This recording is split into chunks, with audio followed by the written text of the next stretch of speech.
Aujourd'hui, on se retrouve dans une nouvelle vidéo. Et dans cette vidéo, on va parler de force. Et plus précisément, on va voir 4 astuces pour progresser en force. Ces astuces, tu vas pouvoir les intégrer à tes séances de musculation, à ton programme de musculation pour progresser en force si tu le souhaites. Ce sont des astuces faciles à mettre en place et efficaces. Alors j'aimerais juste rappeler que quand on parle de force, on parle de force pure. Donc la force qu'on va pouvoir exercer, notre puissance musculaire, progresser en force et progresser en masse musculaire, donc en hypertrophie, c'est deux choses différentes. Première astuce, on va parler des mouvements à effectuer en force. Alors pour progresser en force, le mieux, c'est les mouvements polyarticulaires, les mouvements qui mobilisent plusieurs articulations. Je progresserai plus en force sur un mouvement qui mobilise plusieurs articulations que sur un mouvement qui mobilise qu'une seule articulation et peut-être qu'un seul groupe musculaire. Donc l'exercice le plus efficace pour progresser en force au niveau du bas du corps, on retrouve le squat. Donc le squat est un exercice polyarticulaire pour le bas du corps qui va permettre de progresser en force. Ensuite, on a le soulevé de terre qui est aussi un exercice polyarticulaire qui permet de progresser en force. Développé couché, donc ça c'est les trois principaux. Squat, soulevé de terre, développé couché, c'est les trois principaux mouvements de force, que ce soit sur le bas du corps ou le haut du corps. Donc le développé couché qui permet de progresser en force au niveau du haut du corps. Ensuite, on a le rowing bar, qui est un exercice aussi qui permet de progresser en force sur le haut du corps. Le développé militaire, qui pour moi on sous-estime beaucoup et qui n'est pas assez utilisé. Et on va aussi retrouver trois exercices au poids du corps, les trois principaux. Traction, dips et pompe. Alors bien sûr, ça ne va pas être des dips qu'il va falloir faire sans charge.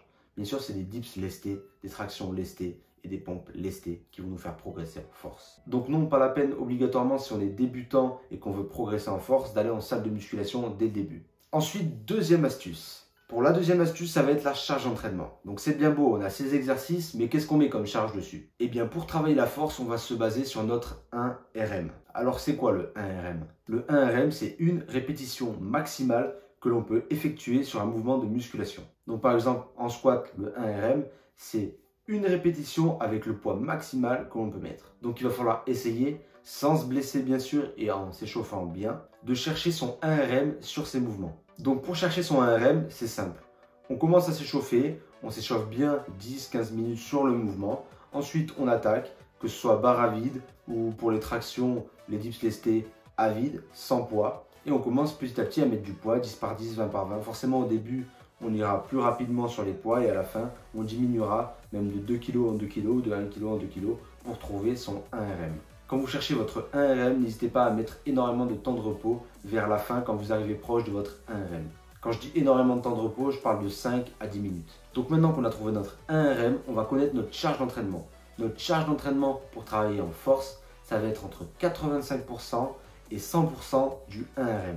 Et ces charges lourdes vont viser à améliorer nos facteurs nerveux neuromusculaires. Ces facteurs nerveux neuromusculaires, il va falloir les entraîner pour les améliorer. C'est pour ça qu'un débutant en musculation, il va au début plus progresser au niveau de la force, donc au niveau des charges de travail, que au niveau de la masse musculaire. Troisième astuce, le nombre de répétitions et de séries. Donc maintenant qu'on sait avec quel mouvement il faut travailler et avec quelle charge d'entraînement il faut travailler sur ces mouvements, on va s'intéresser au nombre de séries et de répétitions. En force, il y a quelque chose de très connu qui marche aussi bien sur les débutants, sur les confirmés que sur les experts. Je parle évidemment du 5x5. 5 séries de 5 répétitions. Donc en force, on met moins de répétitions qu'en hypertrophie, forcément vu que la charge de travail est plus lourde, et on met un bon nombre de séries sans dépasser les 5-6 séries.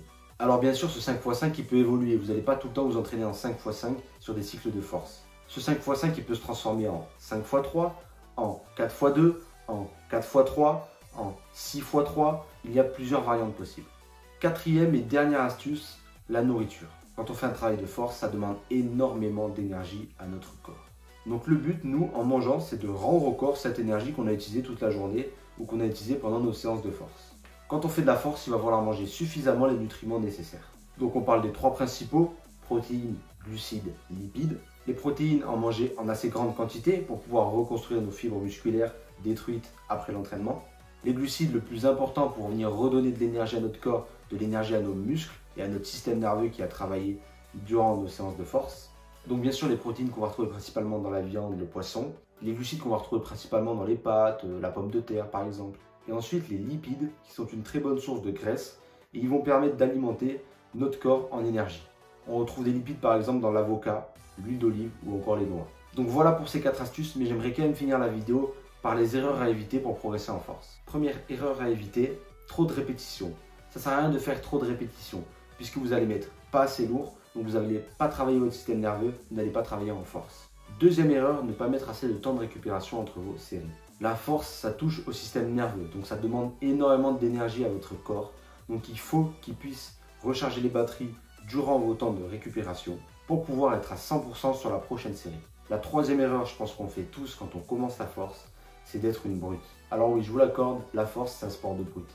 Mais ça n'empêche qu'il ne faut pas faire l'erreur de débuter en étant une brute. Il va falloir contrôler son mouvement et être capable de contrôler sa charge de travail qui va être très lourde.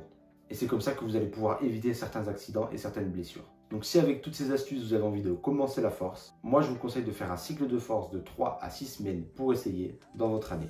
Et voilà, c'est déjà la fin de la vidéo. J'espère qu'elle t'a plu, j'espère que tu as pu en apprendre davantage. Moi je t'invite à t'abonner à ma chaîne YouTube en cliquant sur le bouton juste en dessous, à liker la vidéo et à partager la vidéo à tes amis qui voudraient en savoir plus sur la force ou qui voudraient débuter la force. N'hésite pas à me laisser un commentaire pour toute autre question. Sur ce, moi j'ai plus qu'une chose à te dire. À toi de jouer.